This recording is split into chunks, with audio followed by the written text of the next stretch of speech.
What's up guys, it's Kelly and today I've got another swatch review for you. So today we are talking about the newest collection from Zoya, which is called Dazzle, and this is their collection for winter 2021. So we've got 5 brand new nail polishes all in a super shimmery finish, and the collection also features 1 glossy lip balm. If you haven't heard of Zoya before, they are a mainstream salon brand that is 10 free, meaning they are free of 10 of the potentially harmful ingredients that are often found in nail polish. They are vegan, meaning they do not use any animal-derived ingredients, and they are cruelty-free, meaning they do not test their products on animals. And I have to say, when I first saw the promo pictures of this collection, I was not interested. I didn't think the colors were very intriguing, but I figured I would try them out for you guys anyway. I do want to make a quick note, I am using the Zoya Z wide brushes in these swatches. The wide flat brush that they have is available separately, but the default brush that the polish comes with is their round skinny brush. So if you do prefer the skinny brush, you don't have to do anything. If you prefer the Z wide brush, then you do have to get that separately. Although generally when you buy the full collection, you get the Z brushes. It's not very clear on their website.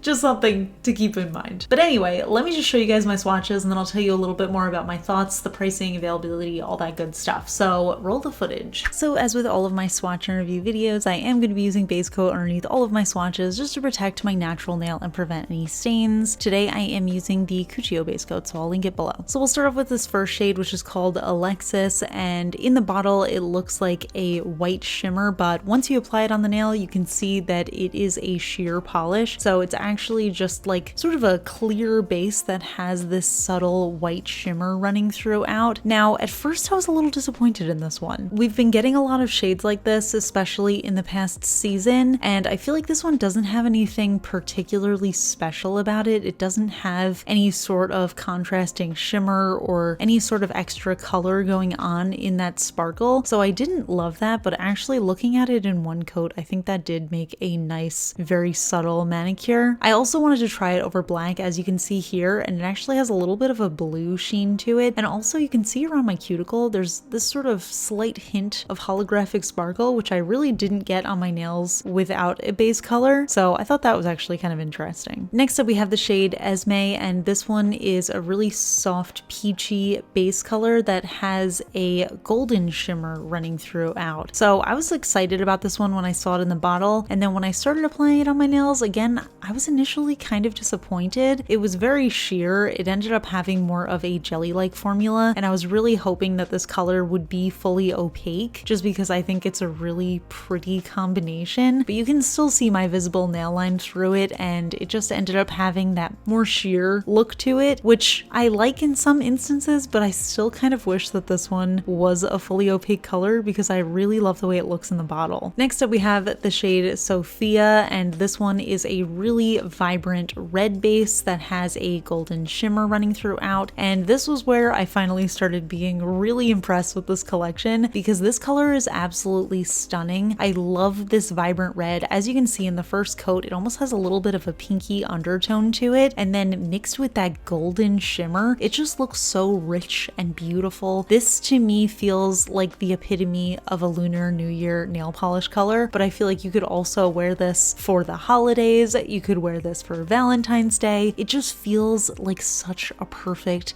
classic red that has that extra little shimmer in there, and I am just absolutely in love with it. Next up we have the shade Marlena, and this one is a blue base that has that golden shimmer running throughout once again, and this is a color that Zoya does really well, but they do it very often. I feel like a lot of times we get this really beautiful blue jelly-like base that has the golden shimmer in there, and when you combine those two, that gold shimmer starts to look a little bit greenish as well, which gives this sort of oceanic vibe, and I really love that. I don't think this is a particularly unique color coming from Zoya because, like I said, they do this color pretty frequently, but if you don't already have a shade like this one is a really stunning version of that. You do get a slight bit of visible nail line after that second coat because it does have a jelly-like formula, but I just think it's really pretty. It definitely feels very oceanic. And last but not least, we have the shade Dominique, and this one is a purple base that again has that golden shimmer running throughout. And I do want to note the gold shimmer that Zoya has in this collection is a little bit bigger than a regular shimmer. It's almost like a tiny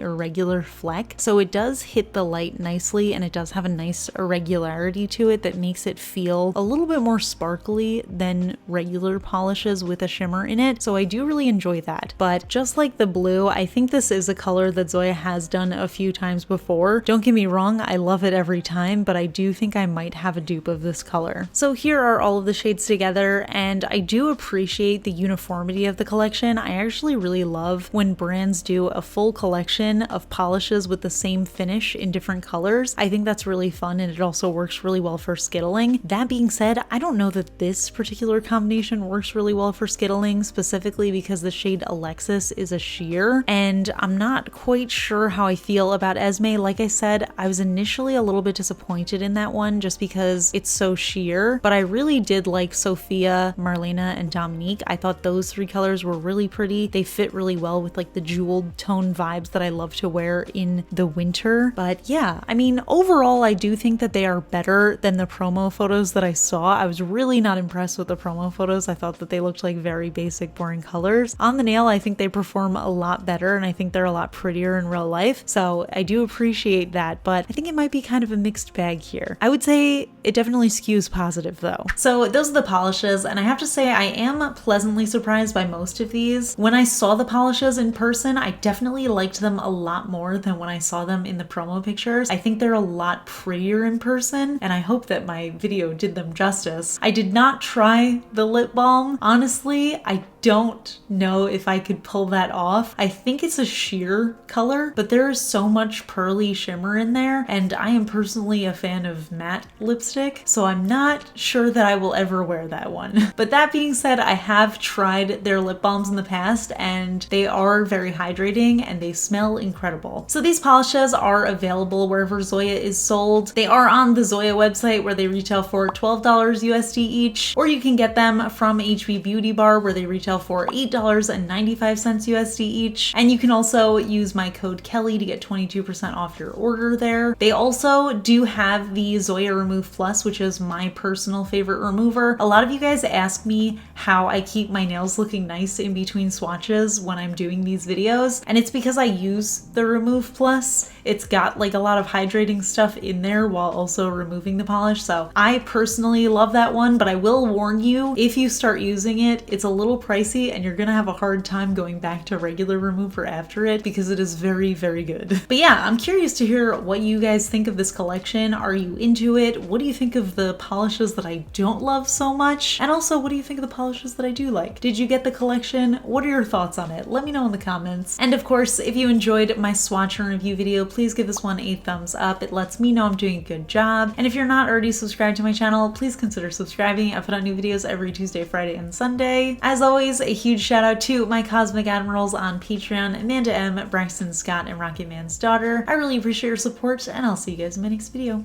Bye.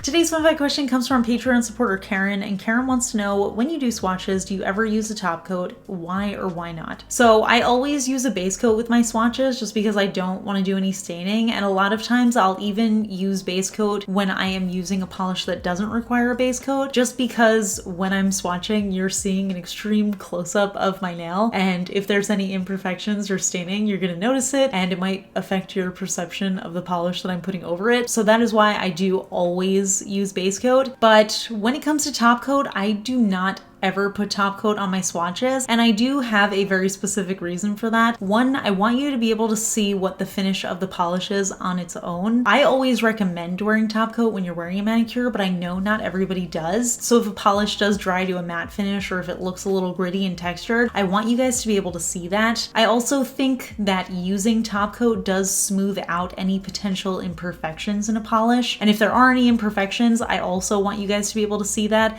I try to be as true to the polish as possible without affecting any aspects of it. So I never want to use top coat just because I want you to see what the polish looks like on its own without anything making it look slightly better. The only exceptions to that is very occasionally I will show you guys something with a matte top coat, just if it's something that I think looks so irresistible and I really want to try it matte, I'll just put on a matte top coat just so you guys can see what that looks like. But other than that, I don't use any top coat at all. Actually, there was one instance where Sinful Colors had that sneaker texture top coat, and I did show you guys that over each swatch just so you'd see what that looked like with that specialty top coat, but I feel like that was part of the review. And I also was very clear which swatches had the top coat and which swatches were pre-top coat, so I always make sure to very clearly label it. But yeah, that's it, so I'll see you guys in my next video. Bye!